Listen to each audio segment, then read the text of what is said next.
Shri Jagannath temple Labangiri, Shri Jagannath ମନ୍ଦିର ଲବଣଗିରି। ଆମେ ଯିବା ଏଇ ରୋଡ଼ରେ ଗଲେ ଆମେ ଜଗନ୍ନାଥଙ୍କ ମନ୍ଦିରରେ ଯାଇ ପହଞ୍ଚି ପାରିବା। ଚାଲନ୍ତୁ ଯିବା। ଦେଖନ୍ତୁ କେତେ ସୁନ୍ଦର ହେଇଛି ଜଗନ୍ନାଥଙ୍କ ମନ୍ଦିର, ଆପଣ ନିଜେ ଦେଖନ୍ତୁ।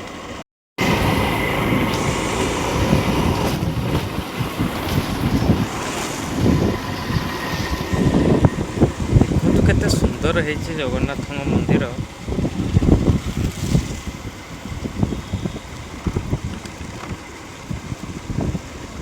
ପାହାଡ଼ ଉପରେ ଜଗନ୍ନାଥଙ୍କ ମନ୍ଦିର,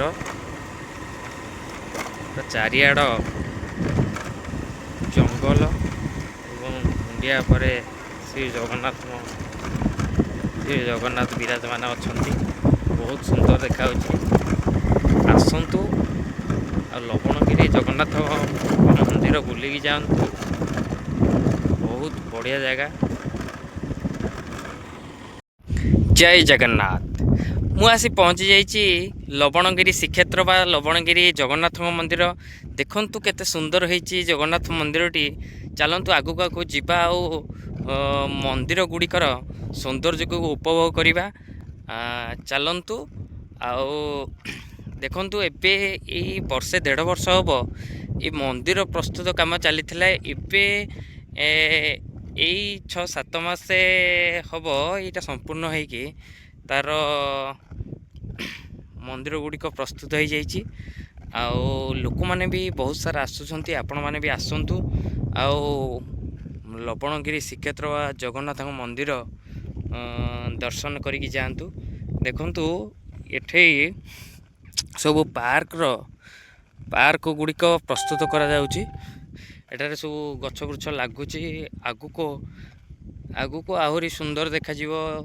ଏ ଗଛ ବୃଛରା ବଡ଼ ହେଇଗଲା ପରେ ବହୁତ ସୁନ୍ଦର ଦେଖାଯିବ। ଆଉ ନେଚରଟା ବି ବହୁତ ସୁନ୍ଦର ଅଛି। ଦେଖନ୍ତୁ ଚାରିପଟ ଯାକ ଜଙ୍ଗଲ, ମଝିରେ ମନ୍ଦିରଟି। ଆଉ ମନ୍ଦିରଟି ବହୁତ ସୁନ୍ଦର ହେଇଛି। କାହିଁକିନା ଏପଟେ ଏ ଯେଉଁ ମନ୍ଦିରଟା ଆପଣ ଦେଖୁଛନ୍ତି, ଇଏ ହେଉଛନ୍ତି ଶ୍ରୀ ମର୍ଯ୍ୟାଦା ପୁରୁଷ ଶ୍ରୀ ରାମଚନ୍ଦ୍ରଙ୍କ ମନ୍ଦିର। ସେଇ ମନ୍ଦିରଟି ହେଉଛନ୍ତି ଆମର ଲବଣଗିରି ଶ୍ରୀ ମହାଦେବଙ୍କ ମନ୍ଦିର। ଇଏ ହେଉଛନ୍ତି ଆମ ଶ୍ରୀ ଜଗନ୍ନାଥଙ୍କ ମନ୍ଦିର, ମା ଲକ୍ଷ୍ମୀଙ୍କ ମନ୍ଦିର, ବିମଳାଙ୍କ ମନ୍ଦିର। ଆଉ ଗୋଟେ ମନ୍ଦିର ମଧ୍ୟ ପ୍ରସ୍ତୁତ କରାଯାଉଛି। ଆଉ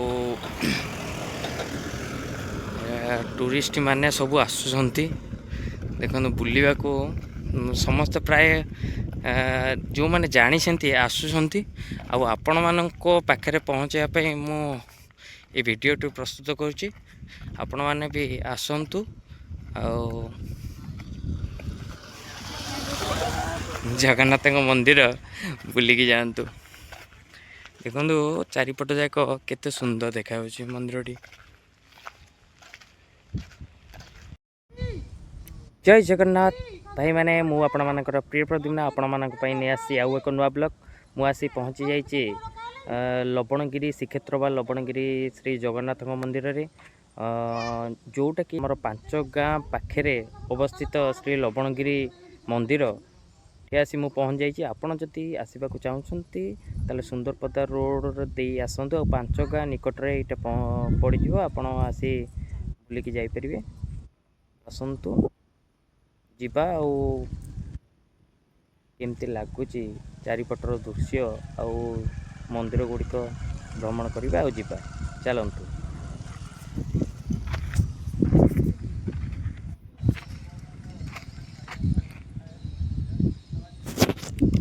ଦେଖନ୍ତୁ କେତେ ସୁନ୍ଦର ହେଇଛି ଜଗନ୍ନାଥଙ୍କ ମନ୍ଦିର। ଏଇଟା ଲବଣଗିରି ଶ୍ରୀ ଜଗନ୍ନାଥଙ୍କ ମନ୍ଦିର। ଜୟ ଜଗନ୍ନାଥ। ସେଇଟା ଜଗନ୍ନାଥଙ୍କ ମନ୍ଦିର, ଏଇଟା ରହିବ, ଏଇଟା ଆମର ଲବଣଗିରି ଶ୍ରୀ ମହାଦେବଙ୍କ ମନ୍ଦିର। ବହୁତ କାରୁକାର୍ଯ୍ୟ ବହୁତ ବଢ଼ିଆ ହେଇଛି।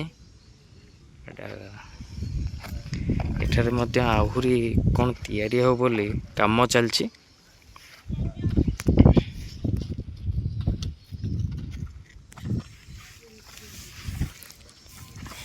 ଏଠି କେତେ କେତେ ଦିନ ହବ ମନ୍ଦିର ହେଲାଣି? ବର୍ଷେ 1.5 ବର୍ଷ ହବ ହେଲାଣି। ଏବେ ଆସୁଛନ୍ତି ସମସ୍ତେ ବୁଲିବାକୁ ଆଉ। ହଁ ହଁ। ବର୍ଷେ 1.5 ବର୍ଷ ହବ ଏ ମନ୍ଦିର ହେଲାଣି। ଏବେ ଲୋକମାନେ ସବୁ ଜାଣୁଛନ୍ତି ମନ୍ଦିର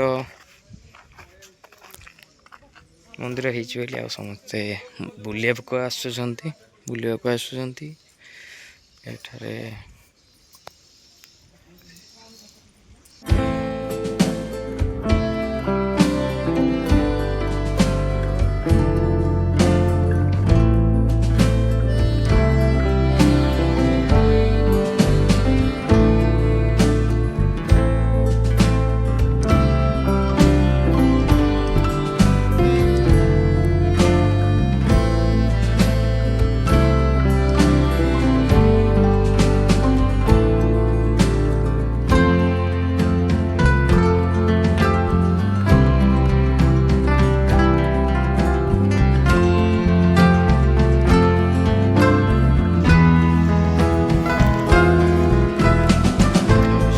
ଲବଣଗିରି ଶ୍ରୀ ମହାଦେବ ମନ୍ଦିର।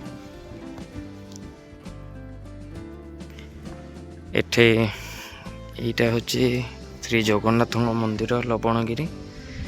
ଆଉ ଏଇନା ପହଡ଼ ବନ୍ଦ ଅଛି, ଯେହେତୁ ମୁଁ ଆସିଛି ଦ୍ୱିପହର ଟାଇମ୍ରେ, ସେଥିପାଇଁ ପହଡ଼ ବନ୍ଦ ଅଛି। ବହୁତ ସୁନ୍ଦର ହେଇଛି। ଏଠାରେ ମୋବାଇଲ ନିଷେଧ। ଏଠାରେ କ୍ୟାମେରା କିମ୍ବା ମୋବାଇଲ ଏଠାରେ ବ୍ୟବହାର କରିପାରିବେନି, ତା ଭିତରକୁ ନେଇପାରିବେନି। ଆମେ ବାହାର ଦେଖିକି ସବୁ ଜିନିଷ କରିବା। ସେଠାରେ ଆଉ ଗୋଟେ ମଧ୍ୟ ମନ୍ଦିର ଅଛି, ବହୁତ ସୁନ୍ଦର ମନ୍ଦିରଟି ହେଇଛି।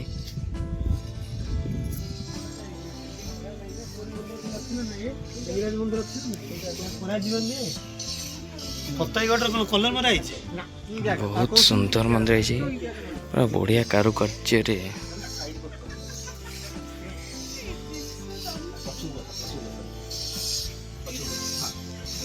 ଏଠି ଆଉ ଗୋଟେ ମନ୍ଦିର, ମା ଲକ୍ଷ୍ମୀଙ୍କ ମନ୍ଦିର। ଏଇଟା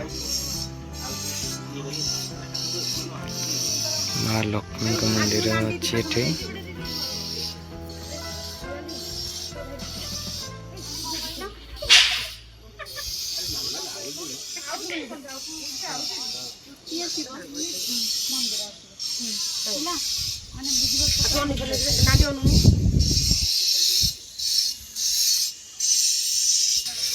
ଏ ଲକ୍ଷ୍ମୀଙ୍କ ମନ୍ଦିର ଗଲା। ଏଟା ମା ବିମଳାଙ୍କ ମନ୍ଦିର। ଆହୁରି ମଧ୍ୟ ଆଉ ଗୋଟେ ମନ୍ଦିର ଏଠି ତିଆରି ହେଉଛି।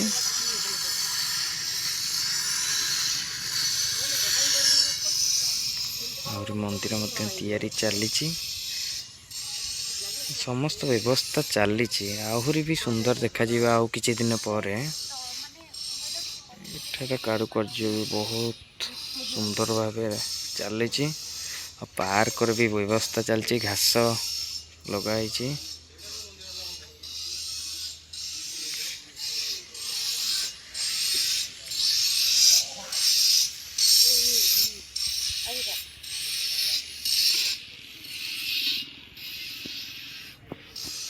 ଏଠାରେ ରାତି ହେଲେ ଏଠି ଯେଉଁ ହାଲୋଜିନ୍ ଲାଇଟ୍ ପଡ଼ୁଛି, ଲାଇଟିଂ ହେଉଛି।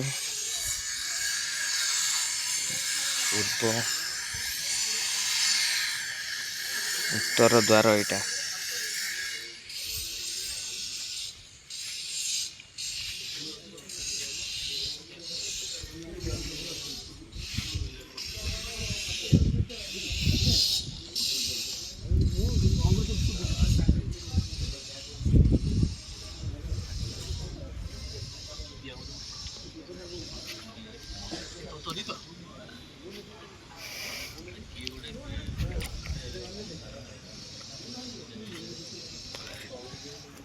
ପ୍ରସାଦ ସେବନ ପାଇଁ ଯୋଗାଯୋଗ କରନ୍ତୁ ଲେଖାହେଇଛି।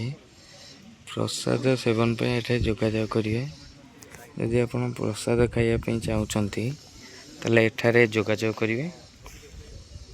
ଜଗନ୍ନାଥଙ୍କ ମନ୍ଦିରର ପହଡ଼ ମଧ୍ୟ ଖୋଲା ହେଇଯାଇଛି।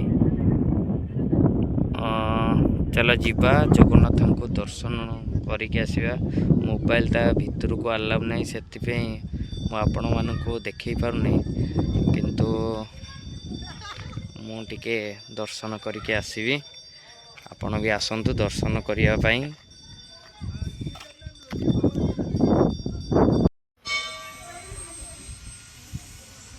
ଦେଖନ୍ତୁ ମନ୍ଦିର ଗୁଡ଼ିକ କେତେ ସୁନ୍ଦର ଦେଖାଯାଉଛି। ପାହାଡ଼ ଉପରେ ମନ୍ଦିର ଅଛି, ଆଉ ମନ୍ଦିର ଗୁଡ଼ିକର ସୌନ୍ଦର୍ଯ୍ୟ କେତେ ବଢ଼ିଆ ଲାଗୁଛି। ଆଉ ଖରାଟା ଯେହେତୁ ସେପଟୁ ପଡ଼ୁଛି, ଏପଟ ଅନ୍ଧାର ଟାଇପ୍ର ଦେଖାଯାଉଛି। ଇଏ ହେଉଛନ୍ତି ଶ୍ରୀ ମହାଦେବଙ୍କ ମନ୍ଦିର, ଲବଣଗିରି ମହାଦେବଙ୍କ ମନ୍ଦିର। ଏଇଟା ମର୍ଯ୍ୟାଦା ପୁରୁଷ ଶ୍ରୀ ରାମଚନ୍ଦ୍ରଙ୍କ ମନ୍ଦିର। ଆଉ ଆଗକୁ ଆଗକୁ ଦେଖନ୍ତୁ ହନୁମାନଙ୍କର ପ୍ରତିମା ସେଠାରେ ଅଛି, ଆଉ ଶ୍ରୀ ଗଣପତି ବାବାଙ୍କର ବି, ଆଉ ବୃଷଭ ମହାରାଜଙ୍କର।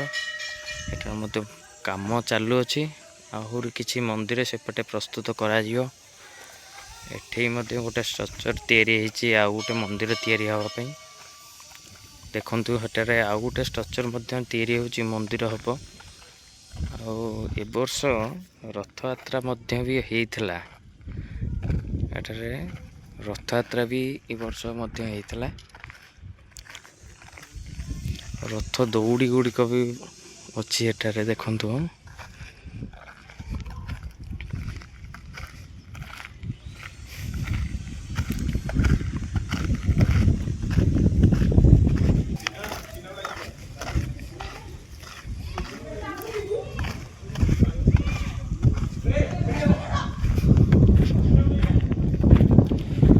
ଶ୍ରୀ ଲବଣଗିରି ଶ୍ରୀ ମହାଦେବଙ୍କ ମନ୍ଦିରର ପହଡ଼ ଖୋଲା ହେଇଯାଇଛି।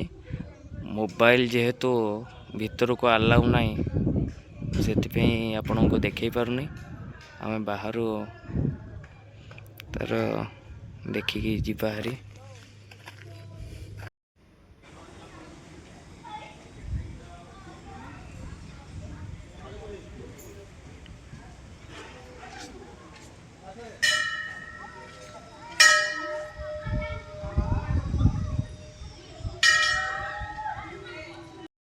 ଏଠାରେ ମଧ୍ୟ ଆହୁରି ପ୍ରସ୍ତୁତ କରାଯାଉଛି। ଆଉ ଟିକେ ଏଠି ମଧ୍ୟ ଆଉ ଗୋଟେ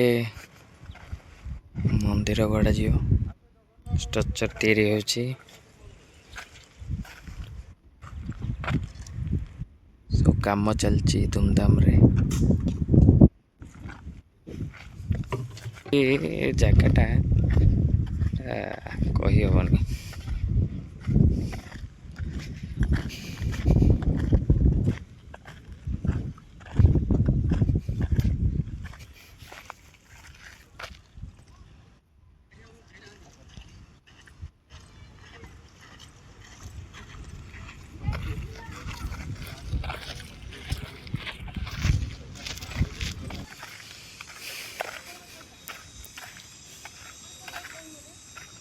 ଜୟ ଶ୍ରୀରାମ।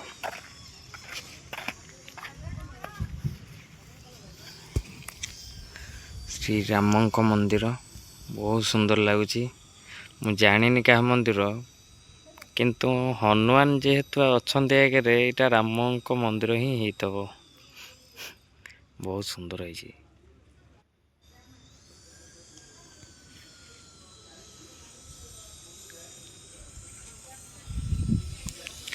ଏପଟର ତ ଦୃଶ୍ୟ ଦେଖନ୍ତୁ।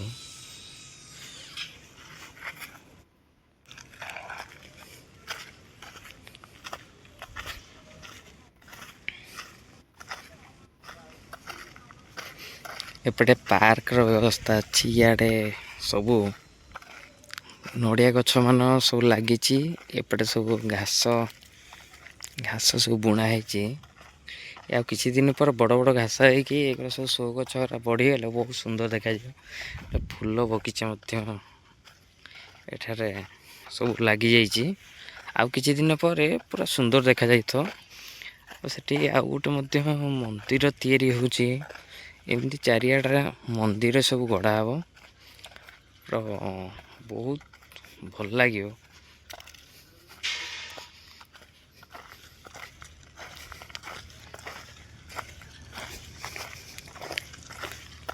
ଗୋଟେ ଆମ୍ବ ଗଛ ଲାଗିଛି। ଏଠାରେ ସବୁ ଗଛ ବୃଛ ମାନ ଲାଗୁଛି। ଆଉ କିଛି ଦିନ ପରେ ହେଇଯାଇଥିବ ଗଛ ଗୁଡ଼ା ସବୁ। ଏ ସୋ ଗଛ ଗୁଡ଼ା ସବୁ ବଢ଼ିଗଲେ ବହୁତ ଭଲ ଲାଗିବ।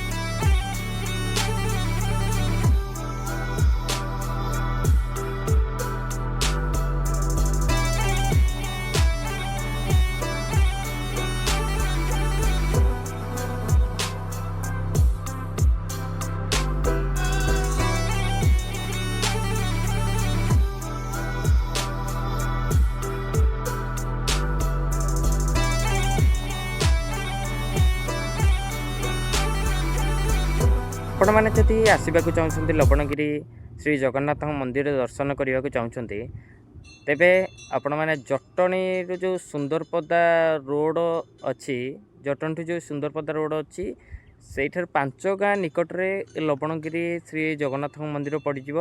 ଆସି ବୁଲିକି ଯାଆନ୍ତୁ ଆଉ ବହୁତ ସାରା ଏନ୍ଜୟ କରନ୍ତୁ। ଆଉ ଆସନ୍ତୁ ଆଉ ଶ୍ରୀ ଜଗନ୍ନାଥଙ୍କ କୃପା ପାଇ ବହୁତ ସାରା ଭଲରେ ରୁହନ୍ତୁ। ରଖୁଛି। ଜୟ ଜଗନ୍ନାଥ, ଜୟ ଗୋମାତା।